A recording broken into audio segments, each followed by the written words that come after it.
Bismillahirrahmanirrahim. Assalamu alaikum. Dear students, our today's session is on development of speaking skill. Well, in the previous class we talked about listening skill. Before we start with our today's session, I would like to share a review of the previous lesson. As I have already said, the previous lesson was on the development of listening skill. We started that lesson with what is listening. Then we moved on to why listening is important. We also discussed differences in hearing and listening.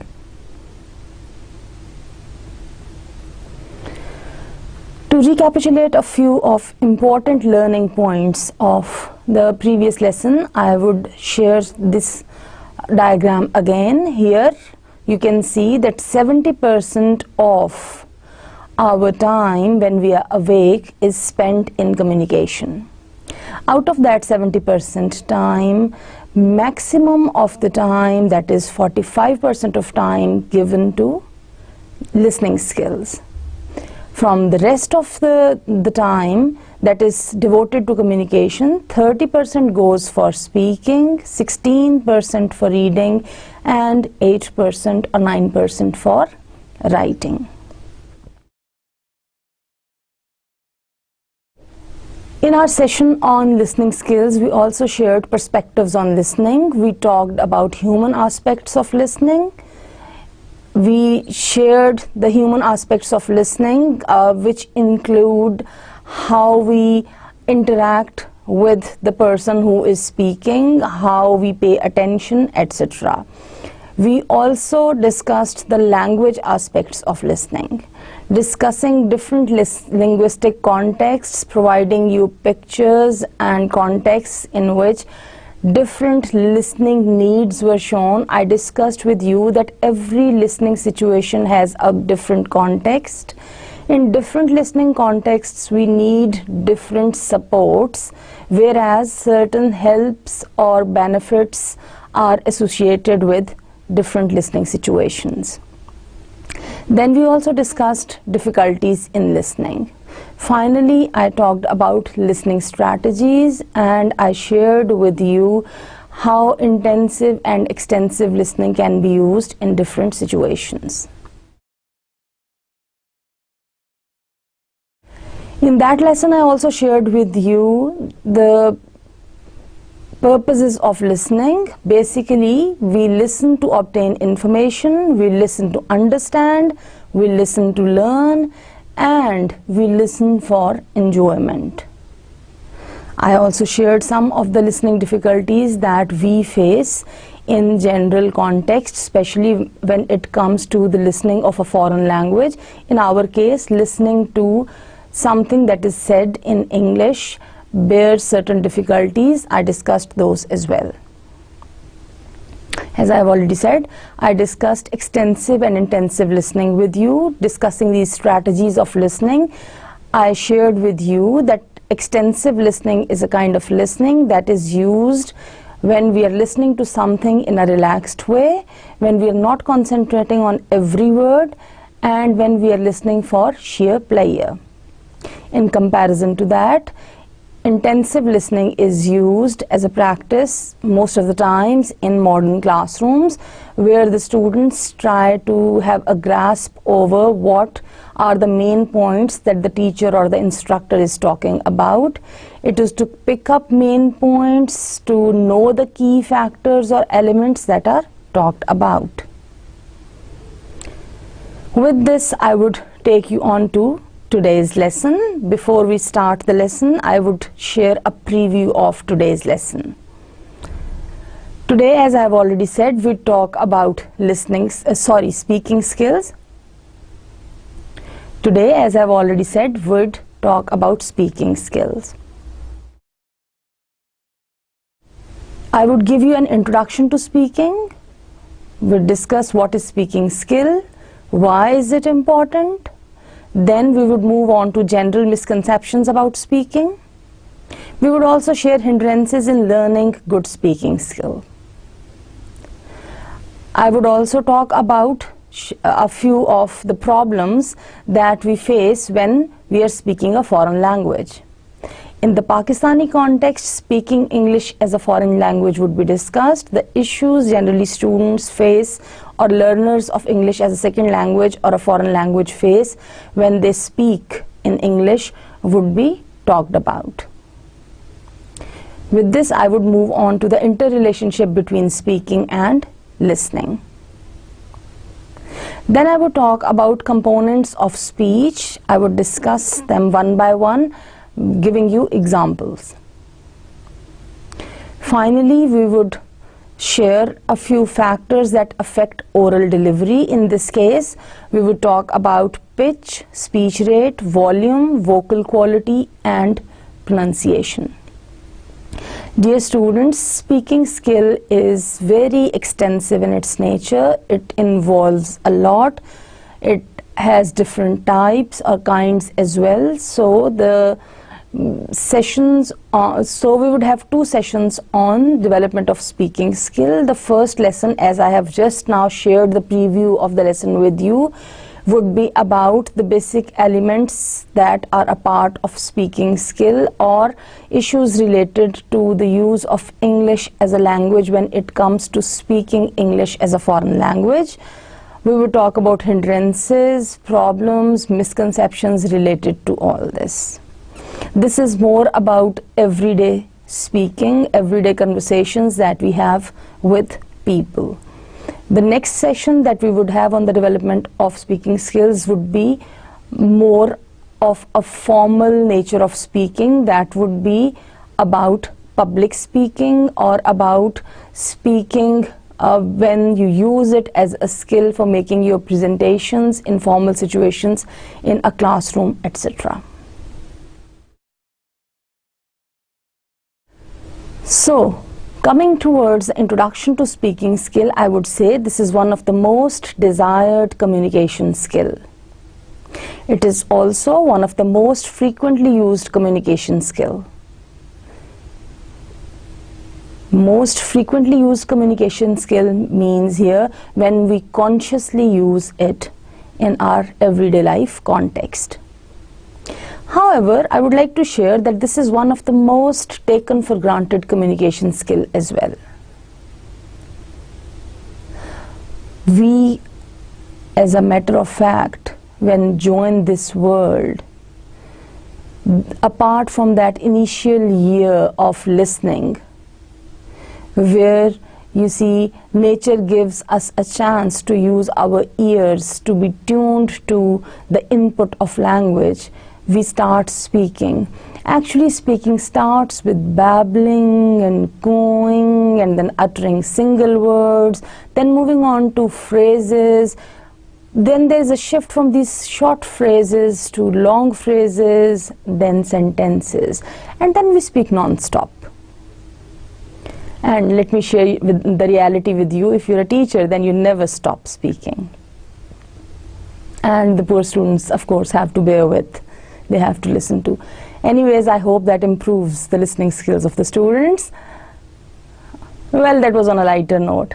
Coming back to the point, actually speaking is one of the most taken for granted communication skill. It is the most taken for granted because we do not bother ourselves much about how do we speak, what are the rules of using our speech, etc. Basic level speaking skill actually means your ability to create combinations of sounds that convey the meaningful words of any particular language. In our own language, that is when I say own language, it means your mother tongue or your first language. So in our own language, speaking is usually the second language skill that we learn. As I've already said, we start with listening to what comes to us through our ears, and then we start speaking. We learn speaking gradually. This vocalized form of language usually requires at least one listener. But of course, in many contexts and in many situations, we have more than one listeners. When two or more people speak or talk to each other, the conversation is called a dialogue. Speech can flow naturally from one person to another in the form of dialogue, which is the most frequently used form in daily life. Sometimes we can also plan and rehearse what we want to speak, as in the delivery of a speech or presentation. Well, how would you consider what I am saying here? What about my speaking activity right now? It is quite unusual, not exactly rehearsed, but definitely planned. It involves some reading as well. At this point, I would like to establish that sometimes we integrate more than one language skills or communication skills at a time. For example, we bring reading and speaking together. I would give the example of a newscaster who would be reading from a slide or from a PowerPoint or from a sheet and would be speaking it out in a louder voice.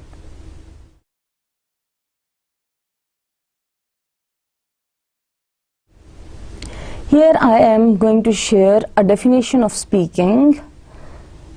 Speaking is the productive skill in the oral mode.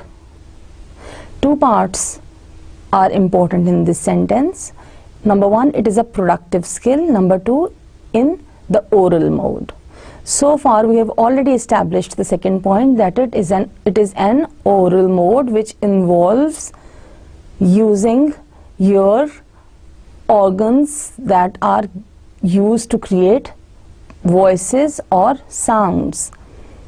So it involves actually both oral and oral, because you receive input through listening and then you speak. Anyhow, it is a productive skill as well.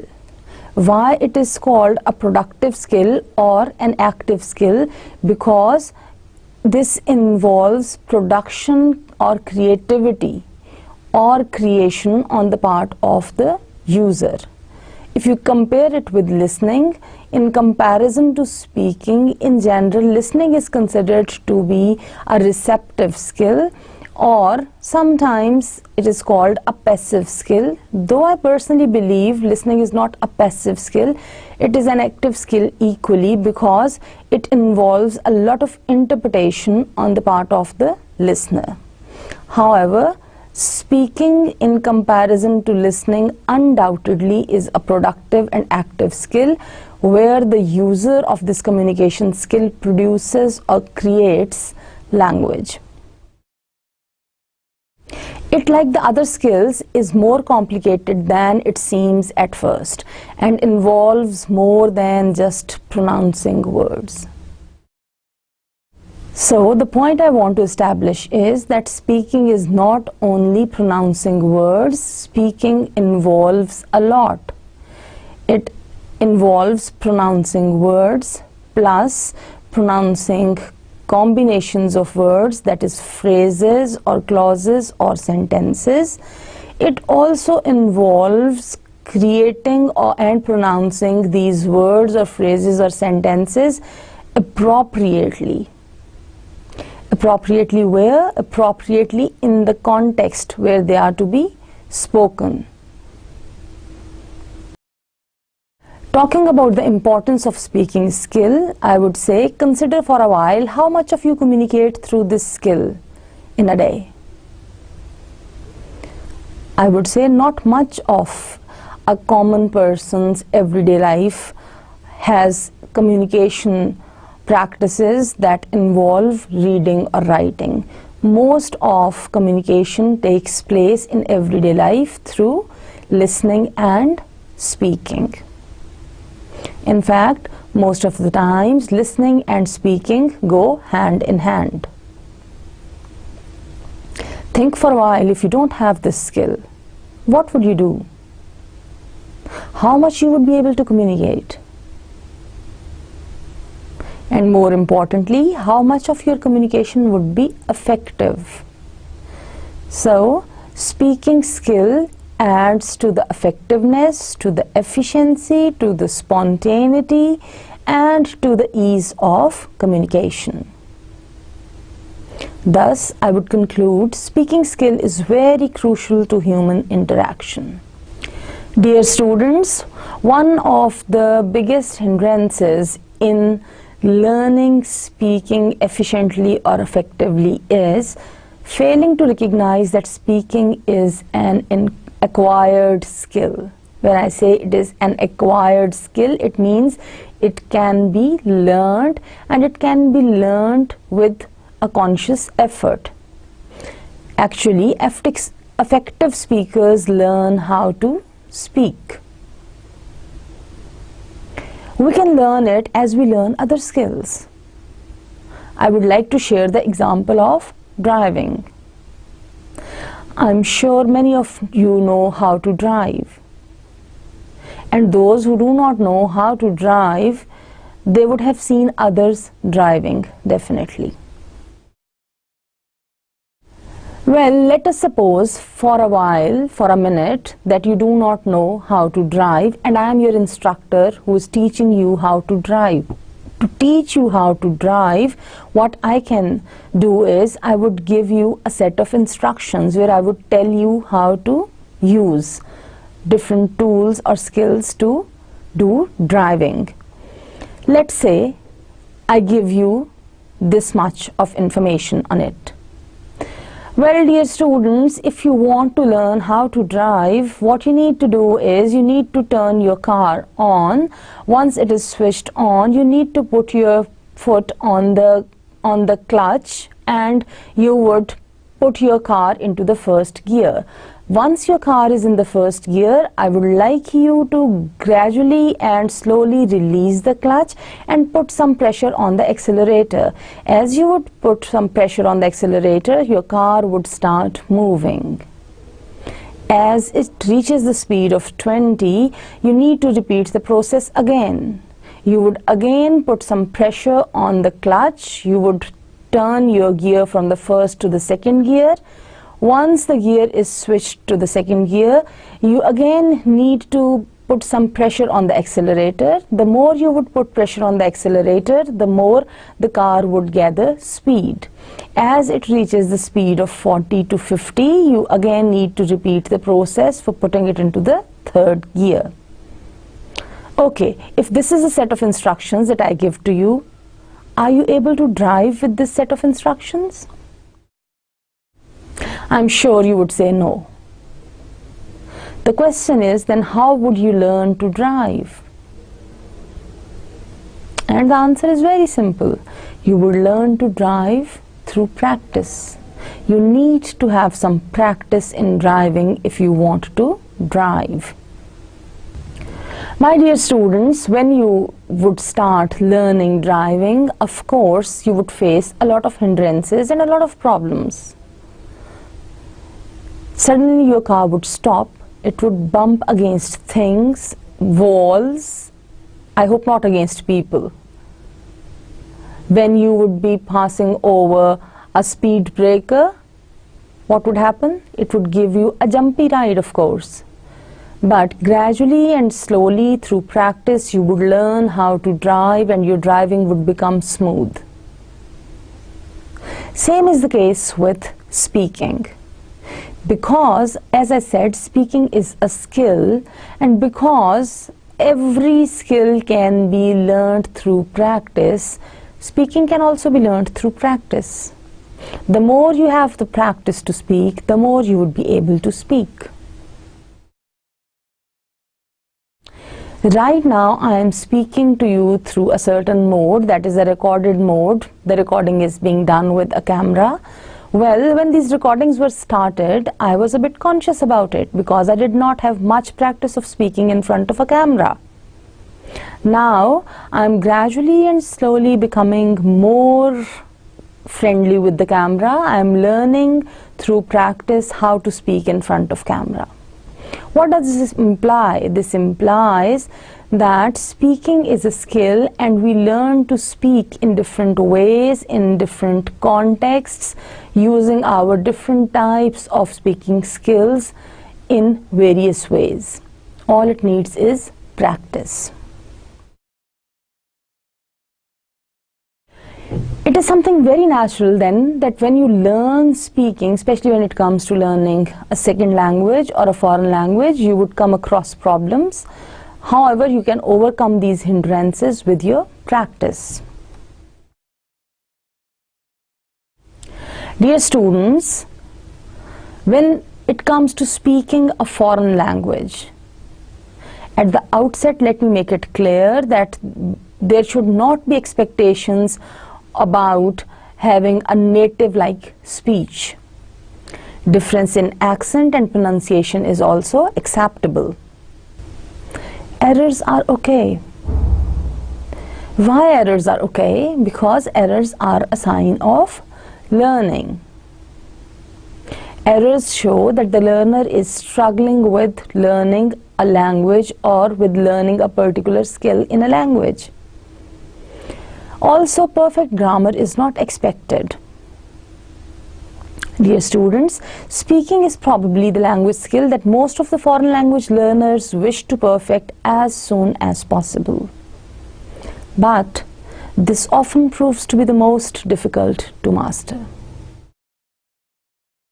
Especially when it comes to a foreign language, it becomes difficult. Why? Because we do not have the natural process of learning that language. Please try to compare it to your learning of your mother tongue. In case of some of you, Punjabi would be your mother tongue. Some would have Sindhi or Pashto as your mother tongue. Some would have Balochi as your mother tongue. The language that your family speaks, the language that you have your first exposure to as you come to this world, and the language that you learn automatically. As far as first language is concerned, some of you would have Urdu as your first language, some of you would not have Urdu as your first language and would have Pashto, Punjabi or Sindhi as your first language. Compare the learning of mother tongue or first language with the learning of English, that is a second language or a foreign language in your case. For example, those who have Urdu as their mother tongue or their first language, they would agree that they learned Urdu automatically. What was the process of learning Urdu? The process of learning Urdu was automatically listening to it, absorbing it, understanding it, and then responding to it through speaking. What was the process of corrections? Didn't you make errors when you were learning speaking Urdu, for example? Yes, we all make errors when we start learning speaking Urdu in our context. But how those errors are corrected? Think of a child saying, bikik khana hai. Bikik is for biscuit. The child learns pronouncing it gradually and slowly. The mother doesn't slap the child for saying bikik. The child gradually learns it is biscuit. So corrections are done naturally and through the process of practice. In comparison to that, when it comes to learning English, errors are generally frowned upon. When you make an error, when you go wrong, generally you are not liked for that. If I would say most of the times you are rebuked for that, maybe that would be correct. Dear students, in our case, when it comes to speaking English as a foreign language, what about the expectations? You would have heard people talking about, you would have heard people saying that somebody doesn't have the native-like accent, for example. How far it is possible to follow the native accent, or how far it is possible to follow the standard pronunciation are big questions. And then for learning English as a foreign language, especially in the context where English has become a global language, it has turned into a lingua franca. In that context, how far it is necessary to follow the native standards of language is a big question. What about differences in the use of stress, unstressed patterns, intonation, pronunciation, accent, etc.? Even differences in terms of using certain structures. Somewhere in the lecture I used the word speed breaker. You too would have been using it through your lives. Check it up in a dictionary. And maybe you would be surprised. You would not find it in many dictionaries. Why?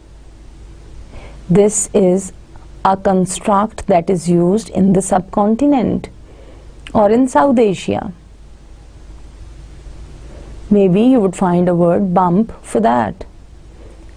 As a matter of fact, in dictionaries. So the question of these differences is very, very important. How about making errors when you speak English? Dear students, gone are the days when errors were considered a sign of inability to learn. Errors nowadays are considered to be a sign of learning.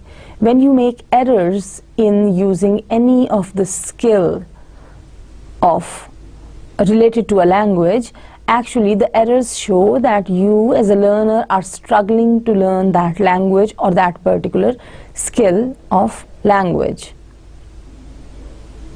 What about grammar? Most of the times when you speak a foreign language, and especially when it comes to speaking English as a foreign language in our context, I would say students make a lot of grammatical errors as well. These grammatical errors that are made by the learners include syntactic errors, orthographic errors, semantic errors, etc. Punctuation errors that are to be shown through your stress, unstress of your voice or intonation of your voice can also be included in this category. Let me pose a question. How about your speaking skill? How do you grade yourself? As a very efficient and effective speaker of English? A good speaker of English as a foreign language? An okay kind of a speaker? Or a not very good speaker of English as a foreign language? If I do not use the word poor, of course. Before I take you forward, I would also at this point like to share with you the interrelationship between speaking and listening. Speaking and listening, as I said earlier, are very much interrelated. They are closely related in various ways. When we join this world, we are given a time to have some language input through listening. And it is through the process of listening to a certain language or a certain set of languages that we learn to speak that particular language or that particular set of languages. Thus, speaking and listening are very much interrelated. The second interrelationship between speaking and listening that I would like to point out is that most of the speaking activities in everyday life are related to or they are integrated with listening. Most of the times in one-to-one conversations or dialogues, we listen to somebody saying something and we respond to that by speaking. Thus, the dialogue form that includes speaking and listening is a very good example of the interrelationship of speaking and listening. We speak and listen to in various contexts. There is a variety of contexts in which we actually listen to something and we speak to respond. Mainly, there are three kinds of speaking listening situations in which we find ourselves. Number one, interactive speaking listening situations. Number two, partially interactive speaking listening situations. And number three, non-interactive speaking listening situations. I would explain a bit on each of these. Coming towards the first one, that is interactive speaking situations, I would say these situations include face-to-face conversations and telephone calls in which we are alternately listening and speaking, which means we listen to something, then we respond to that, the other person listens to that. As the other person listens to that, he or she responds to that by saying something, which becomes a listening chunk for ourselves, and again we listen to that and respond with some kind of speaking. So in this alternately listening and speaking that takes place in face-to-face conversations and telephone calls, these are in which we have a chance to ask for clarification, repetition or slower speech form from our conversation pattern. आमतौर पे ये कहा जाता है कि जुबान से निकली हुई बात और कमान से निकला हुआ तीर वापस नहीं आ सकते. Yes, that is very much right. However, an advantage of speaking skill is that you can ask for clarification. If you have doubts about it, if you do not agree to it, if you think you have not listened to it clearly or carefully, if you think you have not grasped the complete idea, if you think you have not got all the main points that were talked about, that were said by somebody, you can ask for a repetition. People can repeat for you. You also repeat for people in different situations. You say it in the same words again. Sometimes what you do is you just change the words to help the listener understand that. One of the examples of this is through the lecture. You would have noticed at some points I say something, then for clarity I repeat it, I say it sometimes exactly in the same words again. Sometimes what I do is that I change the words, I rephrase, but I repeat it. Interactive speaking situations have their own advantages and disadvantages. Take a few seconds break and think of the advantages of interactive situations and the disadvantages or demerits of interactive speaking situations. I'm sure you would agree that the biggest advantage of interactive speaking situations is that most of the times, that is apart from telephone calls, etc., you are in a face-to-face conversation with people. So the facial expressions, body movements, posture, gestures, stress, unstress of voice, intonation, etc., and the physical as well as the broader context of the situation helps you understand a lot about what is being said, and you can plan your part of speech, your interaction in the light of all that. Of course, there is some disadvantage or demerit of interactive speaking situations as well.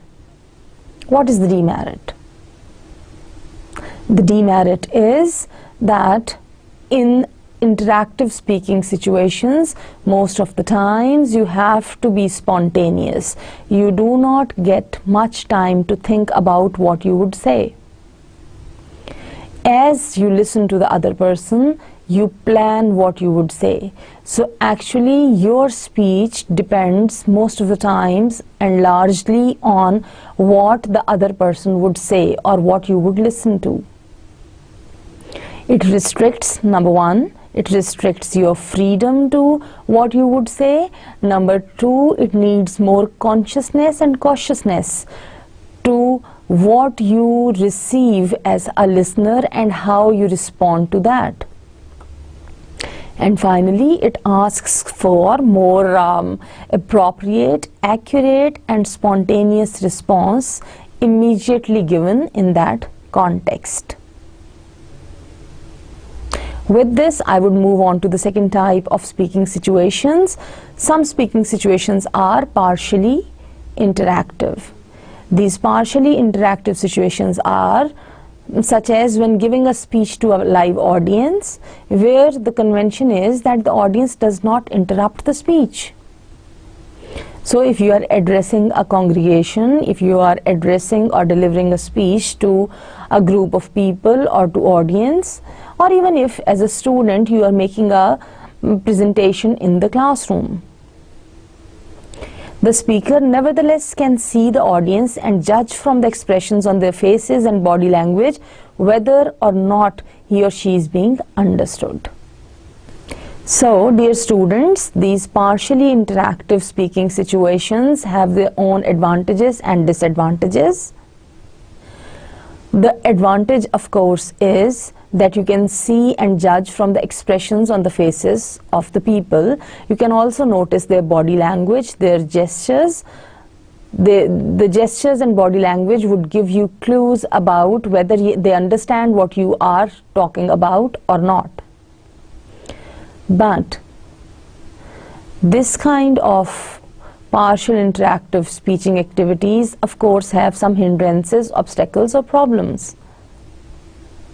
The minus point for such activities is, for such speaking interactions in partially interactive contexts, is that because the other person is not responding to that verbally, and generally the convention is that the audience does not interrupt the speech, it is not possible to have their views on it right then and there. The third type of speaking situations are not very common or not very frequent. Actually, very few speaking situations may be totally non-interactive, such as when recording a speech for a radio broadcast.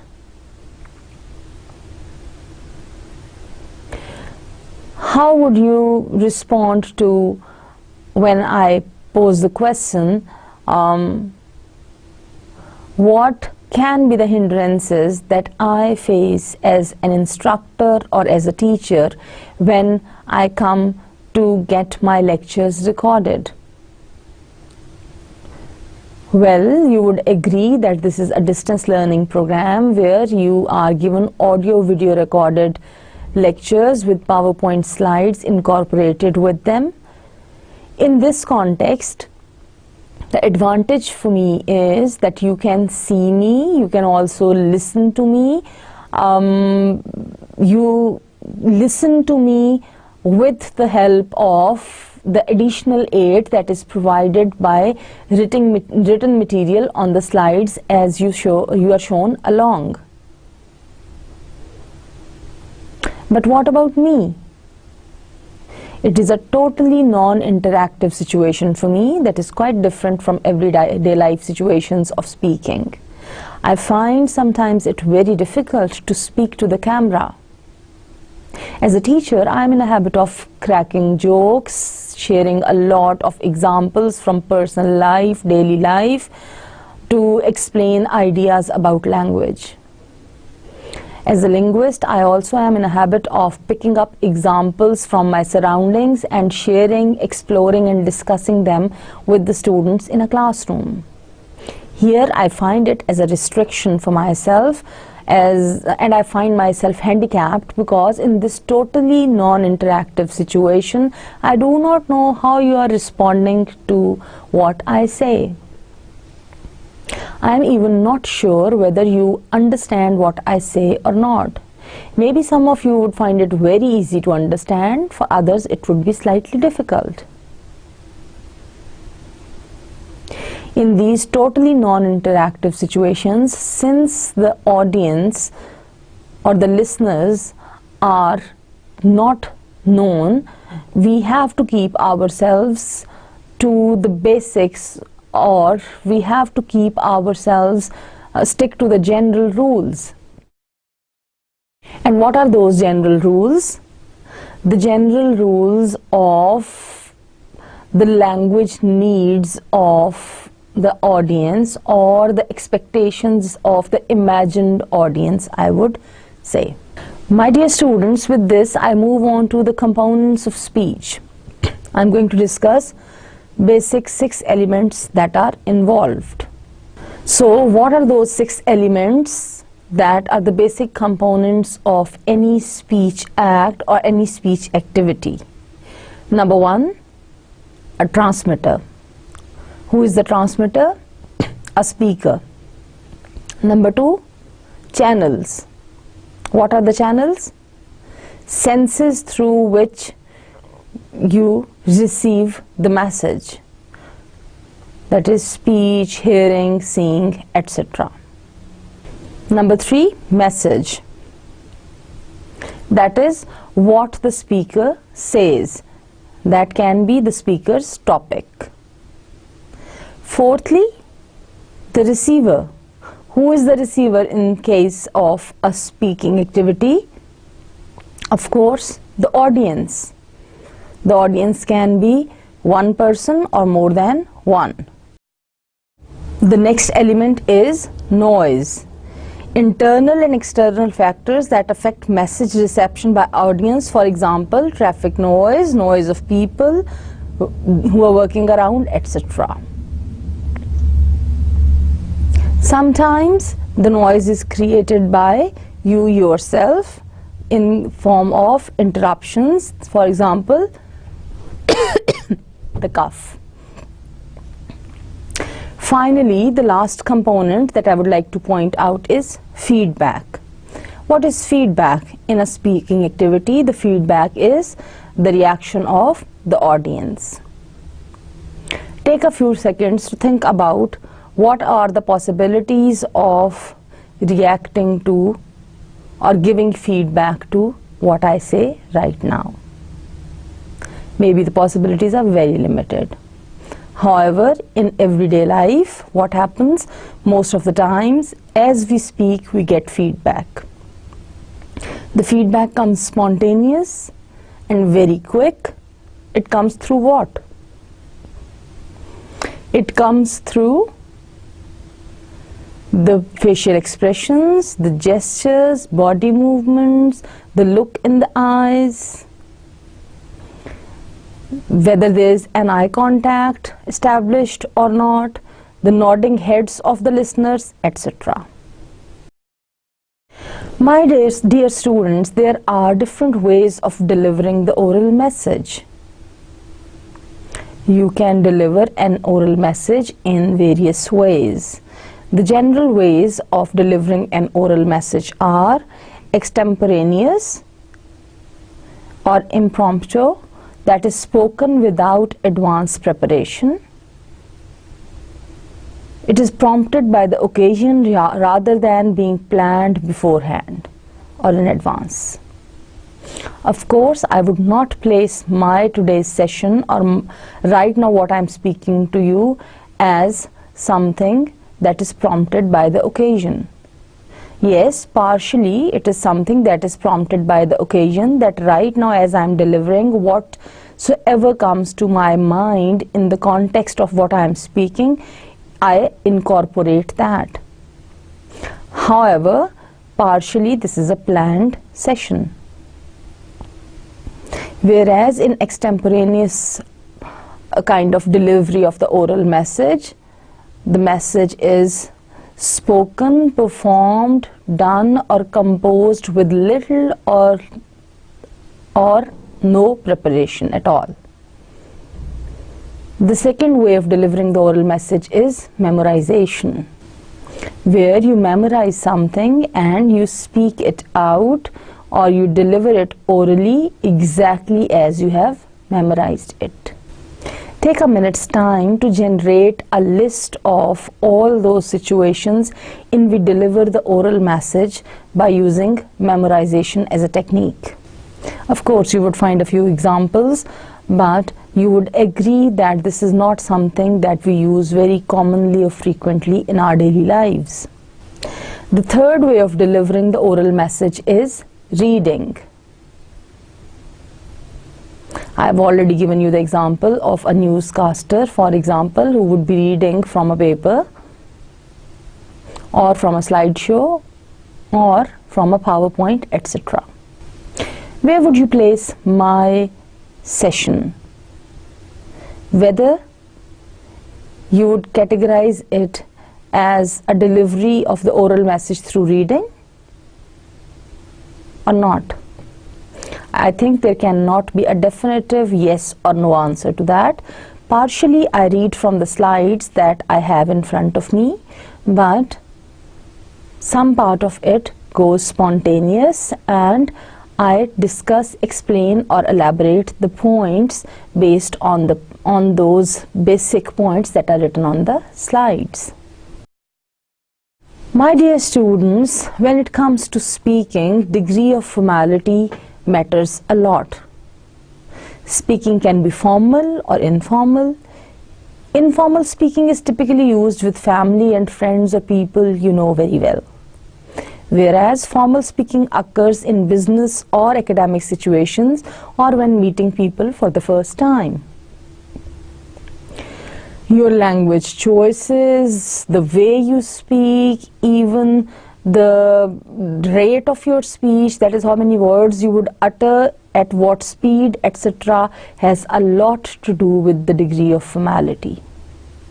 At this point, I would also like to say that when it comes to speaking English as a foreign language in our context, many students find it difficult to understand the degree of formality in a particular situation. They make language choices that are not very much appropriate according to the degree of formality of a particular situation. So, you need to learn where you are supposed to say yeah and where you are supposed to say yes. Of course, the first is an informal expression, the second is a formal expression. So, I'm gonna go kind of expressions are informal, that can be used with family or friends or people with whom you are very much familiar or who are known well. But you cannot use these expressions in formal situations, say in a meeting or in a conference. My dear students, with this I bring you to the factors that affect oral delivery of anything that you want to share as a speaker. These are the following 5 factors that are very crucial and very important in oral delivery. Number 1, pitch. Number 2, speech rate. Number 3, volume. Number 4, vocal quality. And number 5, pronunciation. We'd go through these one by one. Pitch. Well, what is the pitch of your voice? To answer this question, I would say the property of voice, which we call pitch, is determined by the rate of vibration of the vocal cords. As a general rule, the greater the number of vibrations per second, the higher the pitch. Now, how the rate of vibration is determined? Well, it is determined by the length and thickness of the vocal cords and by the tightening or relaxation of these cords. When it comes to gender differences in the pitch of your voice, I would say normally women's voices are pitched higher than men's. अच्छा, वैसे तो ये भी कहा जाता है कि ख़वातीन ज़्यादा बोलती हैं. So does it a matter of practice? Is it a matter of practice? Come on. तो जनाब, what is the reason actually then that normally women's voices are pitched higher than men's? The reason is women's vocal cords are shorter as compared to men. Among individuals of each sex, there are wide variations due to differences in physical structure. Key factor for us to remember as speakers is that the pitch of our voices is partially determined or partly determined by nature, but it is not entirely beyond our control. We can work on it through practice, we can improve it, we can bring it to the required point. Inflection of pitch. Inflection is a change of pitch. Naturally, we do not speak on one pitch level alone. The voice slides up and down the scale as we express various shades of thought and feeling. Generally, an upward slide or inflection expresses a question or an uncompleted thought. In comparison to that, generally a downward inflection expresses a completed thought. Well, my dear students, I would like to elaborate a bit upon this point, because inflection of pitch becomes an issue or a problem for the students when it comes to use English as a foreign language. Because of the reality that Urdu and English have the differences of syllable stressed and time stressed languages, which means, for example, when you speak something in Urdu, you give equal stress on each syllable. What is a syllable?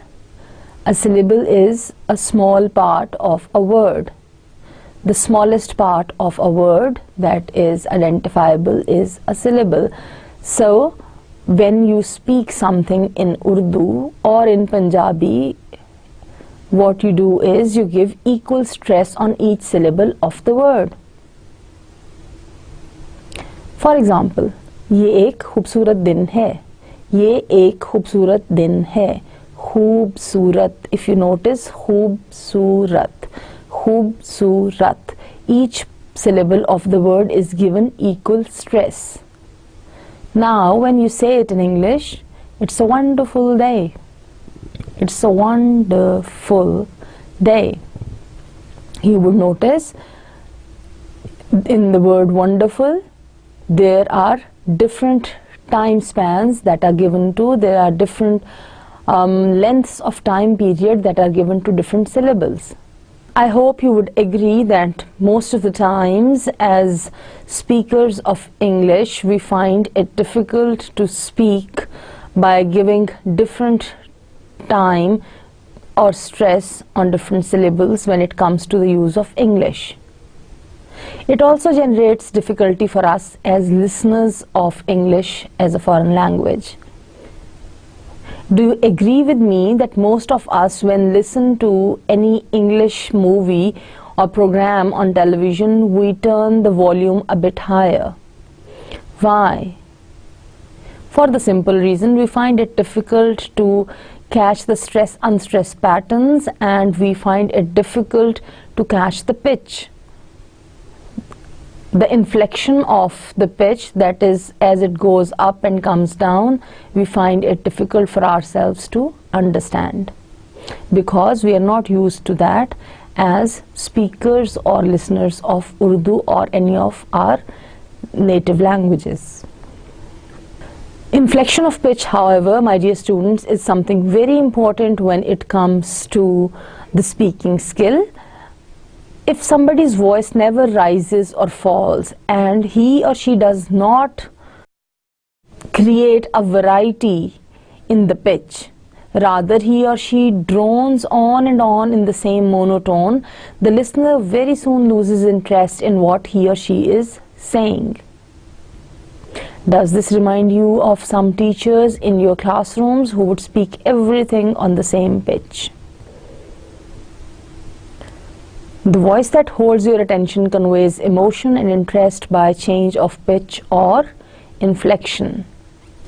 As I have already said, there are differences in Urdu and English speakers and their practices in this regard. Think for a while about your mother tongue and English in comparison. With this, I move on to the next point. That is the next factor that influences oral communication, and that is speech rate. The first thing that I would like to ask is, what is speech rate? Well, speech rate is actually the per minute delivery of words by a speaker. I repeat, speech rate means a speaker utters how many words per minute? Well, the ideal rate of speech generally is considered to be 90 to 140 words per minute. But there are some linguists or researchers who say ideal rate is somewhere between 140 to 160 words per minute. Or if you explore websites or books, you would find other varieties of the ideal rate that is given or that is asserted. I would say there is some variance to the acceptable rate of speech depending on the geographical area in which you reside. What does it mean? It means that as a group, as a social group, as an ethnic group, or as a national identity, there are groups of people or there are areas people speak with a comparatively higher rate of speech, and then there are areas or groups of people or different ethnic social identities of groups who speak with a comparatively lower rate of speech. I would also say it varies from language to language as well. Language practices by the speakers or the users of a particular language would show that a general speech rate is comparatively higher as compared to other languages or lower. So, if your rate of speech is ideal, then there is an effective communication. How would you know your speech has an ideal rate? Well, here I am talking to you through a camera using different devices for recording. This is a totally non-interactive situation in which I am talking to you. And I am talking to a very large group of audience. I expect and I suppose that this group of listeners, learners or audience is a diversified group of audience which has different kind of people. Some would be able to grasp what I say as a speaker here in English very easily, while some would not be able to do that with that ease. So naturally I have to cater for the needs of that group. That is why I try to reduce the speech rate slightly. I think it would be somewhere between 90 to 120 words per minute. But in real life situations, when I use English, and in other real life situations where, for example, I use Urdu or Punjabi or any other language, the speech rate may vary according to the language choice, according to the context, and of course according to the needs of the requirements of the listeners. But what we conclude as a point is that you need to have an ideal speech rate in a particular context, because it helps in effective and efficient communication. Otherwise, the speaker either may have to repeat himself or herself, or some information gets ignored. So, if you overspeed when you say something, if your speech rate is higher, sometimes the listener is unable to grasp you and you have to repeat what you have said. And if you do not repeat, what is the cost? The information that you share is not understood fully. Well, as a matter of fact, young children and old people may also process information more slowly, so their rate of speech can be lower than the ideal rate of speech, but this has more to do with the biological factors than otherwise. If the rate of speech is faster, the listener may miss out the information given by the speaker, but if the rate of speech is slower, speech becomes monotonous and maybe the listener loses interest. Consider for a while, what is your rate of speech? Well, on net you would find different websites that help you check your rate of speech as well. You may do not even need to check it in that calculated or scientific a way. Just try to consider for a while in the general sense whether you speak speedily or comparatively slowly. But the most crucial question that I would like to ask you is, do you find any difference in your rate of speech when it comes to speaking your native language, your mother tongue or first language, or English as a foreign language? Speech rate as a problem. Well, the rate of speech that we use in normal conversation affects our fluency rating. If you are a speaker with excellent command of the English language, you are more likely to speak quickly as compared to the speaker who is still learning the language and speaks more slowly to find the right words, carefully considering pronunciation. If a speaker is too slow, speech sounds labored, broken up, and is difficult to listen to. On the opposite end, when the rate of speech is too fast, the listener cannot comprehend the content or understand the speaker. A normal rate of speech benefits the speaker in enormous ways. In what ways? For example, by making pronunciation easier, intonation and stress are appropriate, and pauses can be easily inserted. Well, if you have good pronunciation, you may be able to speak at the faster end of the normal range. But slower speech will benefit you in a variety of ways, especially if you are mispronouncing vowels and consonants. It allows more time to lengthen your vowels and adds stress and pitch changes. And again, the sound of your voice and the resonance dramatically improves too. Finally, the rate you choose to adopt may depend upon the setting in which you will be speaking. The difficulty of material and the audience you are speaking to would also affect the rate or the, number of words per minute as you speak. With this, I come to the next factor, that is volume. Volume means how very loud your voice is or not. I would just simply pose a few questions.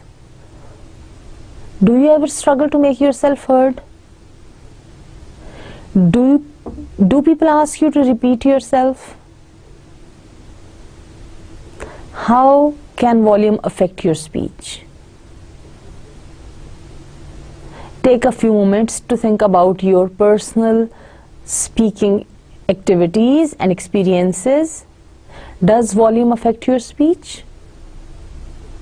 The next question that I would like to ask is, in different speaking contexts, do you have different volumes? I'm sure you would say yes.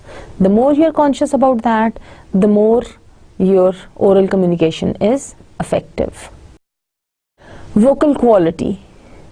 Well, dear students, as a matter of fact, vocal quality is more of a natural gift.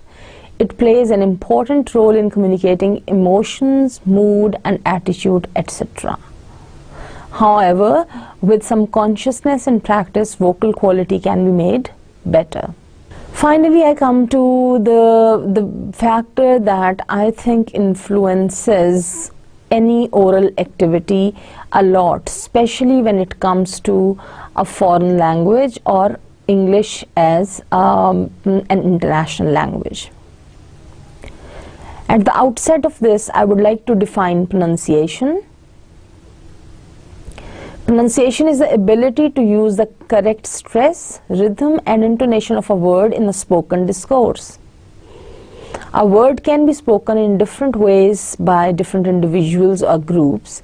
It depends on many factors, which include the area in which they grew up, the area in which they now live, if they have a speech or voice disorder, their ethnic identity, their social class, and their education. My dear students, before I move on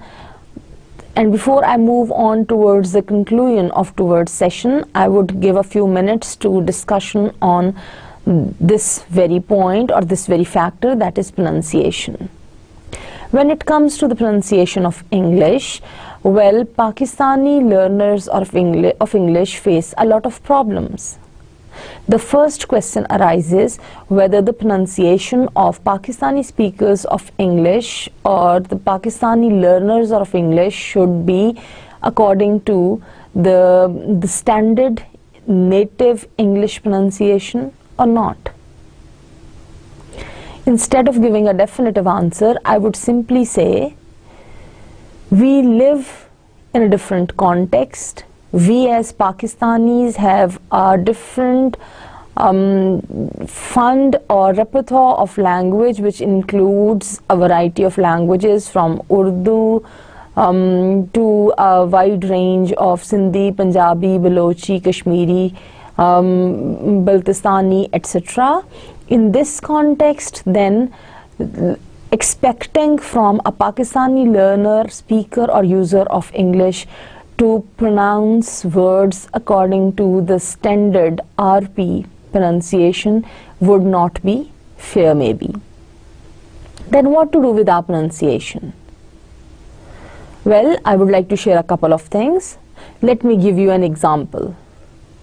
For example, today is Wednesday. Number 2, today is Wednesday. Number 3, today is Wednesday. I have given you 3 options. Option number 1, today is Wednesday.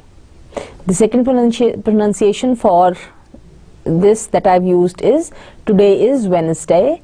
The third pronunciation that I have used is today is Wednesday. Well, my dear students, the exact correct pronunciation, standard pronunciation would be Wednesday. Wednesday. I repeat, Wednesday. However, when a Pakistani learner, user or speaker of English uses Wednesday, it will be considered correct in our context, and it is and should not be challenged. It would be considered a correct pronunciation. However, as speakers, learners or users of English, you need to understand that completely incorrect pronunciation such as Wednesday, where D is not kept silent, would be incorrect, inappropriate and cannot be marked or thought as correct. There are certain hindrances in native-like pronunciation. To understand that native-like pronunciation and to use that pronunciation in our oral communication as speakers or learners of English as a foreign language. For example, the word boy, ladka, you are very much familiar with the word. You are also familiar with the pronunciation. You would have listened to people around you who use English or who speak English in different contexts using this word as boy. Well, if you go for the accurate pronunciation, standard pronunciation, it would be boy. So there is a boy. Please notice the stress, unstress, intonation patterns and pronunciation as well. There is a boy, and the boy is whatsoever, you see. So you continue like that. But you see, because of being non-native speakers of English, we do not follow that, which I think is perfectly all right. However, we need to be careful that we do not go for completely incorrect pronunciation. As a matter of fact, I would say different varieties of English are nowadays or today acceptable around the world. British variety of English, American variety, Indian variety, Australian variety of English, these all even African variety of English. These are all acceptable, recognized varieties of English around the world now. As far as Pakistani English is concerned, it is also in a process of establishing, and it is very close to the Indian variety of English, but I hope in a few years it will get itself recognized as the Pakistani variety of English as well. So, pronunciation is a very, very important factor in oral communication that lends clarity to your communication, that has certain rules as well. Well, as far as the pronunciation rules are concerned, there is a set of pronunciation rules that are used by, that is created by linguists, and that is used in, there are certain symbols that are used in dictionaries to indicate the pronunciation of words. With the help of those indicated symbols, as they are given in parentheses against each and every word in standard dictionaries, you can check the standard pronunciation or the correct pronunciation of different words as well.